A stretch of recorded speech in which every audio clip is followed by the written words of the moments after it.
लीजिए सुनिए डायरी विधा में जाबिर हुसैन द्वारा लिखित लेख सांवले सपनों की याद।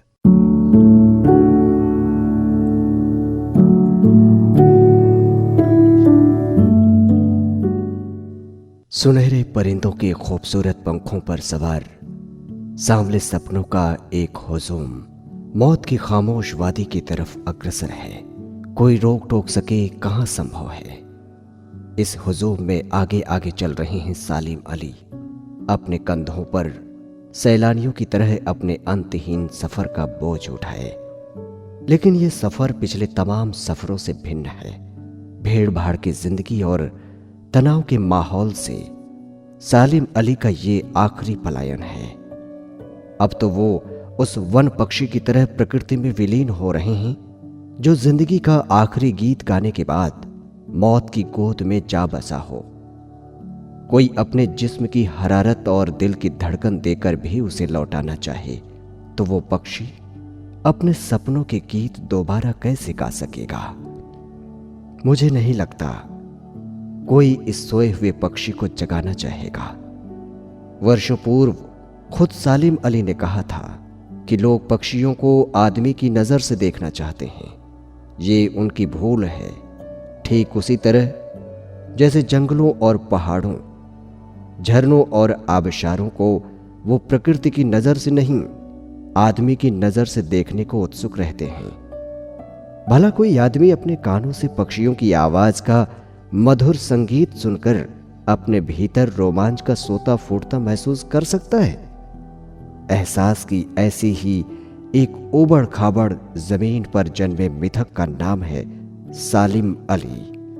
पता नहीं इतिहास में कब कृष्ण ने वृंदावन में रास लीला रची थी और शोक गोपियों को अपनी शरारतों का निशाना बनाया था। कब माखन भरे भाड़ फोड़े थे और दूध छाली से अपने मुंह भरे थे। कब वाटिका में छोटे छोटे किंतु घने पेड़ों की छांव में विश्राम किया था। कब दिल की धड़कनों को एकदम से तेज करने वाले अंदाज में बंसी बजाई थी और पता नहीं कब वृंदावन की पूरी दुनिया संगीतमय हो गई थी।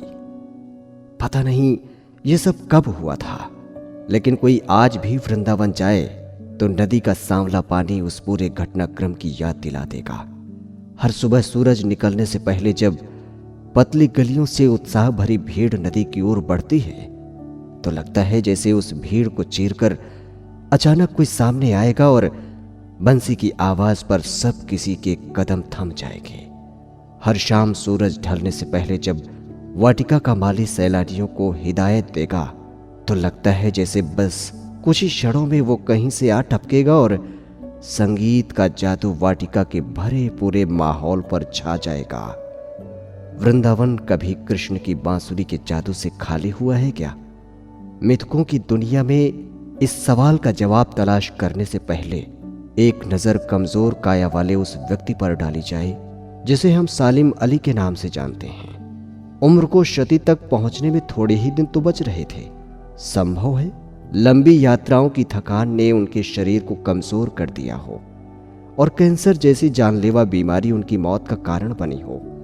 लेकिन अंतिम समय तक मौत उनकी आंखों से वो रोशनी छीनने में सफल नहीं हुई जो पक्षियों की तलाश और उनकी हिफाजत के प्रति समर्पित थी। सालिम अली की आंखों पर चढ़ी दूरबीन उनकी मौत के बाद ही तो उतरी थी।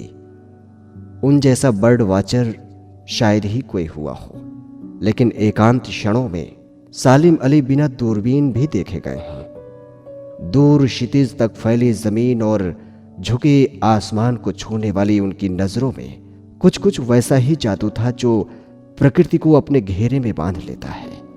सालिम अली उन लोगों में थे जो प्रकृति के प्रभाव में आने की बजाय प्रकृति को अपने प्रभाव में लाने के कायल होते हैं। उनके लिए प्रकृति में हर तरफ एक हंसती खेलती रहस्य भरी दुनिया पसरी थी। ये दुनिया उन्होंने बड़ी मेहनत से अपने लिए गढ़ी थी। इसके गढ़ने में उनकी जीवन साथी तहमीना ने काफी मदद पहुंचाई थी। तहमीना स्कूल के दिनों में उनकी सहपाठी रही थी। अपने लंबे रोमांचकारी जीवन में ढेर सारे अनुभवों के मालिक सालिम अली एक दिन केरल की साइलेंट वैली को रेगिस्तानी हवा के झोंकों से बचाने का अनुरोध लेकर चौधरी चरण सिंह से मिले थे। वे प्रधानमंत्री थे। चौधरी साहब गांव की मिट्टी पर पड़ने वाली पानी की पहली बूंद का असर जानने वाले नेता थे। पर्यावरण के संभावित खतरों का जो चित्र सालिम अली ने उनके सामने रखा, उसने उनकी आंखें नम कर दी थीं। आज सालिम अली नहीं हैं, चौधरी साहब भी नहीं हैं। कौन बचा है जो अब सोंधी माटी पर उगी फसलों के बीच एक नए भारत की नींव रखने का संकल्प लेगा? कौन बचा है जो अब हिमालय और लद्दाख की बर्फीली जमीनों पर जीने वाले पक्षियों की वकालत करेगा? सालिम अली ने अपनी आत्मकथा का नाम रखा था फॉल ऑफ ए स्पैरो। मुझे याद आ गया, D.H. लॉरेंस की मौत के बाद लोगों ने उनकी पत्नी फ्रीडा लॉरेंस से अनुरोध किया कि वो अपने पति के बारे में कुछ लिखें। फ्रीडा चाहती तो ढेर सारी बातें लॉरेंस के बारे में लिख सकती थी, लेकिन उसने कहा, मेरे लिए लॉरेंस के बारे में कुछ लिखना असंभव सा है। मुझे महसूस होता है मेरी छत पर बैठने वाली गौरैया लॉरेंस के बारे में ढेर सारी बातें जानती है, मुझसे भी ज्यादा जानती है। वो सचमुच इतना खुला खुला और सादा दिल आदमी था। मुमकिन है लॉरेंस मेरी रगों में, मेरी हड्डियों में समाया हो, लेकिन मेरे लिए कितना कठिन है उसके बारे में अपने अनुभवों को शब्दों का जामा पहनाना। मुझे यकीन है मेरी छत पर बैठी गौरैया उसके बारे में और हम दोनों के ही बारे में मुझसे ज्यादा जानकारी रखती है।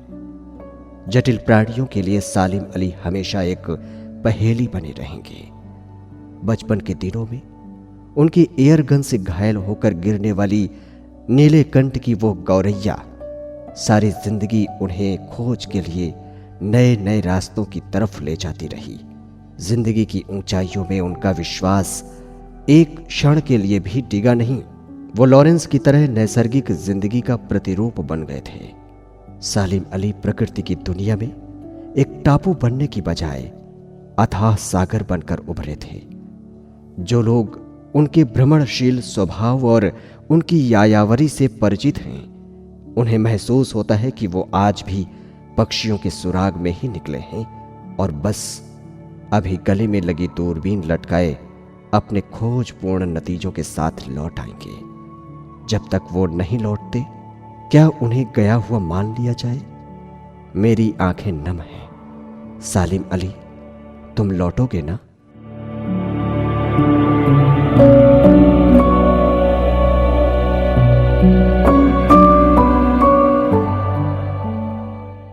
सांवले सपनों की याद।